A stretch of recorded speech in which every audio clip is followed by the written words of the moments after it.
All right, today we're gonna be talking about another AI voice recorder from Recolx. This is very similar to if you saw the movie Ticnote that I reviewed on my channel. It's a very similar kind of device.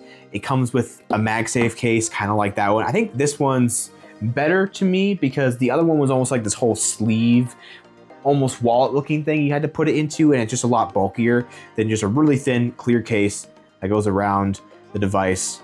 And yeah, it doesn't add a lot of bulk. And look at this thing, it's nice and thin. It is basically a credit card sized device, probably realistically more like 2 to 3 credit cards, but it is still a very slim device for what it does. It has one button on the entire device, and it has a charge port, and that's just a magnetic proprietary charging cable that it comes with, so don't lose that cable. It's your only way to charge it. It makes sense that there's no USB-C though on something like this. It's just very thin and not practical to have that. That's the basics of the hardware of the device itself. Really clean and nice looking. I have no real complaints with that. The magnetic functionality works great and is solid. Not gonna fall off easily or anything like that. So then a lot of the software features you're gonna notice via the app. As you can see, I have lots of notes in here already from this device. Let's turn it on. It takes about a half second, hold it down, and when it's blinking blue, you know it is connected to Bluetooth. And you can see that up top here, it is connected in the app. And it has about 50% of its battery left. There's different recording modes. I have had mixed success with telephone mode, and I will get into that a little bit later. But yeah, there's different kinds of modes for different kinds of recording. And the indicator doesn't do a lot, but what it tells you is, like I said, blinking blue is connected via Bluetooth. When it's solid red like this, that means it's doing a voice recording. You can see that on the app here as well. When you start the recording from the app, there's a good way to actually pause it right here as well. So then when it's blinking red, you know it is paused. And then playing it again, it goes back to solid red, and then turning the red off, going back to blue. You know it is back to just being on and connected, but it is no longer recording. And if it's blinking blue very fast, that means it's transferring a file. So I did those recordings in the app, so it connected automatically. But let's say I had the app closed and my phone maybe wasn't even next to me. It's over here, but I had this device and I wanted to record something. I can just hold down on the button, start the recording, and it's going to capture everything that I'm saying locally on this little recorder device. And after the fact, you can sync it with the app. Now, I just want to let you guys know I had an issue with this, and the only way I solved it was by uninstalling the app and reinstalling it. So if you have that glitch, don't spend an hour or 2 hours or whatever I spent trying to fix it. Just uninstall the app and reinstall it and see if that solved the issue for you. I haven't had a problem since, but we'll test it live here. Well, not really live, but we'll test it again for you guys right now and make sure that the connection still works. So I'm gonna stop the recording. So basically what's supposed to happen is when you have the device connected and back in the app, it will prompt you to start syncing over that file. And I'm like, yeah, let's start the sync. And it should just transfer like that, no issues, there it goes. And it's right there, the full file, the full 43 seconds. I can just hold down on the button. As you know, I had an issue with this. And that worked great. So what was happening before was it would just get stuck at that syncing bar and loading bar, and it just would never sync the file over.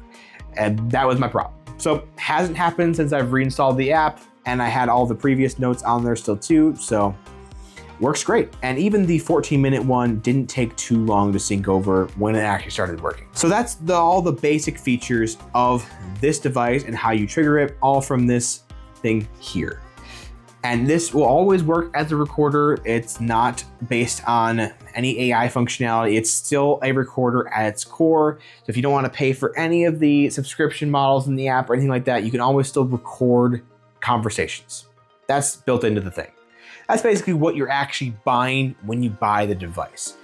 Everything else about the AI summaries and all that kind of stuff is their product and their subscription that you get 3 free months of when you activate your device. At least that's how it worked for me.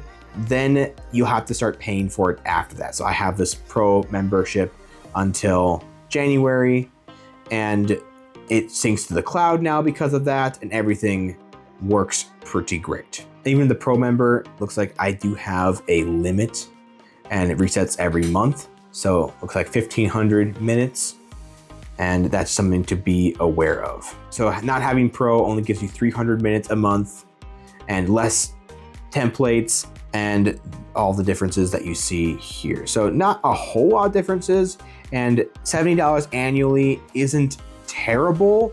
For example, I've looked into Plod's subscription service, and it's about almost $300 a year instead of $70. Now, I want to compare the differences at some point and see which one I think has more functionality. But as far as pricing, I am definitely a fan of this one over things like Plod. $12 a month, $70 annually.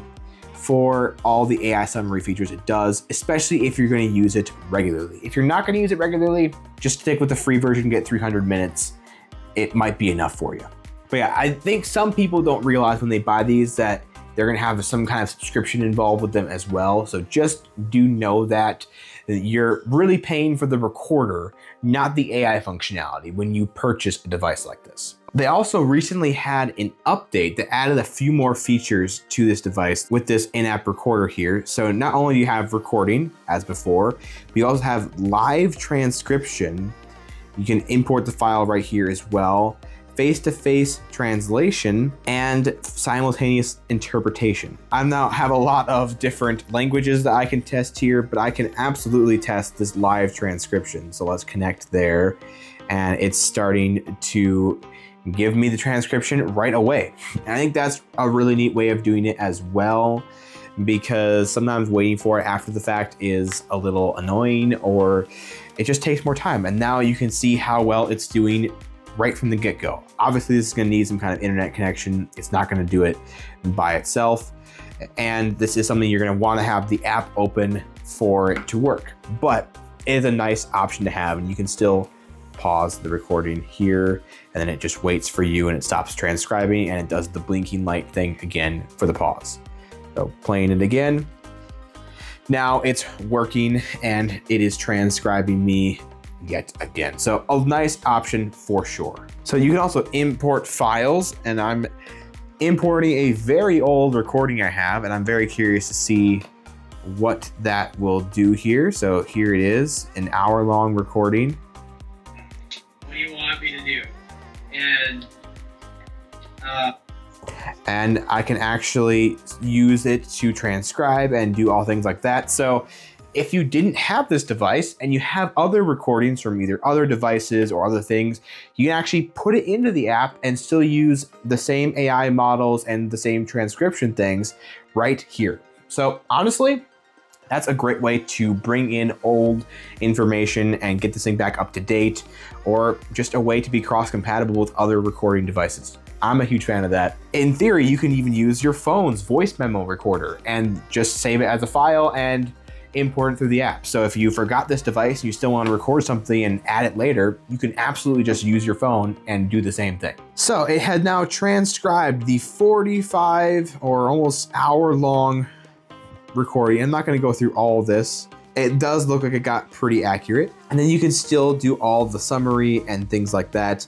So let's try the summary and see what that gives us and if it's pretty accurate. I honestly don't really remember what this recording was. I think it was like a whole Bible study or something like that. But yeah, we're gonna see what it can do for us. It is just neat that you can take old recordings and get something out of it. So yeah, it generates a pretty nice summary of our talking together. Not anything really different than the regular summaries from this app or anything like that, but it is great, again, to have that option. The update that Recolx just had for their app is a pretty good one. All right, so let's check out some of those summaries and the things that this app can do in even more detail. So first, let's go into that 14-minute note here so you can see a bit of a longer one and how that works.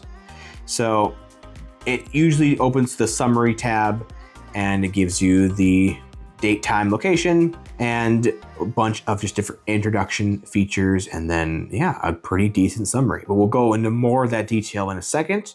Let's look at the actual transcription itself, which I have found to be decent. Overall, it's pretty accurate. I have seen a mistake here and there, but Not usually enough where I can't figure out the meaning, but there is occasionally mistakes.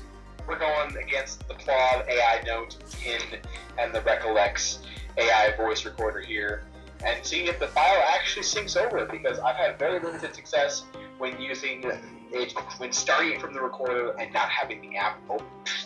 Not YW. Oh, that's a wrong letter. Yeah, I almost went to like the YMCA Christian Association. So something that I've noticed is that it's not distinguishing between the speakers very well. It's all saying this is speaker 1, and I do have someone else speaking in this video or in this recording. Limited success with that, although they do claim that that feature is in beta. So I'll give them the credit there of they're not marketing it as a full-fledged feature yet. It's a beta feature, so hopefully that will be improved over time, but just don't count on the speaker recognition being spot on. But as far as the summary, I think it summarized the first section very well. We were talking about the 2 different voice recorders that we have here and some of the syncing issues and everything like that. You can feel free to pause it at any point to read this more in depth. But yeah, I think overall it had really well done summaries. I personally would probably just read the summaries versus the transcriptions for the most part anyway. I think that's kind of the idea of these devices mostly, is you take it to a meeting that you have, for us, different AI voice recorders or different iPhone problems and shipping and material issues, to a business meeting at a board of directors or a county board meeting. Whatever you guys do, something like this could be a great way to have notes after the fact and a good summary of what you discussed. And then it does record the audio. Is it the highest quality, as you guys heard? No, it's not, but it does a pretty decent job of having a record of the conversation. It does generate a mind map as well. This isn't something that appeals to me very well. I don't see how this would be too much better than just looking at the summary, but for some people, mind maps really just register in their heads a little bit more, and they just love looking at it in this way. And that is an option they give you. There's also this AI Pro that you can have it generate an even more in-depth analysis. So we'll try generating that now. All right, so here's like a chart giving a very high level overview. And yeah, again, I think this is a really accurate summary and overview of what we talked about. And the chart's a neat way to look at it as well. And so it looks like it kind of gives you lots of these little charts and different summaries and breaking it down on these categories. So it's a neat alternative way to look at that summary as well. I guess they probably call it AI Pro because it's a little more professional looking summary and whatnot. So if that appeals to you, that is an option they offer, and I like it. They do have a chatbot here that you can ask questions about what was discussed here. So let's say, what are the pros and cons of the 2 devices we discussed, and see what it says there. And it looks like it is very much based on the information you provided. So it's saying right now that we didn't really discuss pros and cons between the Claude AI Note PIN and the Recolx AI voice recorder. And that's true, we didn't provide a direct list of pros and cons, so it's very much referencing the data you gave it. It doesn't look like it's doing lots of web search or things like that, but you can use the agent function that's in beta to do some of these other features as well. So overall, a very decent app. It's nothing special, personally. I feel like the app reminds me a lot of the Movi Ticnote app as well, and the iFlyTech app, which also has a voice recorder functionality. I don't know why I'm seeing all these voice recorder stuff now, but hey, they're neat devices and all of them work well. And the app works great as well. I don't want to bash the app because there's nothing really wrong with it. It just feels a little basic and kind of like it's cut from the same cloth as the other ones. Nothing really unique about it, but hey, it works. It does all the stuff that you need it to do. It's one of the cheapest devices for these AI voice recorders and one of the cheapest subscriptions that I know of. So as far as saving money and being better value, I think this is the value choice here. But this video is sponsored by Recolx, so keep that in mind. Although I tell every sponsor that they don't control the things I say. They don't control my opinions. This is my actual opinion on the device. If they control everything I said, I probably wouldn't have mentioned all of the syncing issues I was having before I reinstalled the app. So I'm gonna go off of my own experiences with this device. And after that fix, they've been really positive. Let me know if you guys have any more questions about this voice recorder, and if you want to know it compared to some other ones and things like that. I think I am going to work on a big comparison video between all the voice recorders that I have, and I'm starting to get a little bit of a collection of them. So I think that is going to be a very interesting video to find out which one is actually the best. But as far as value, I think I can pretty much say right now, this is one of the best value voice recorders I've seen. Anyway guys, if you enjoyed this video, please give it a like and comment down below on your favorite part. And of course, subscribe to the channel. It really does help us grow and reach more people. And if you enjoy the setup that I have in this video and you want to make something similar for your own setup, all the equipment I use is going to be linked in the description down below. And as always, guys, have a great rest of your day.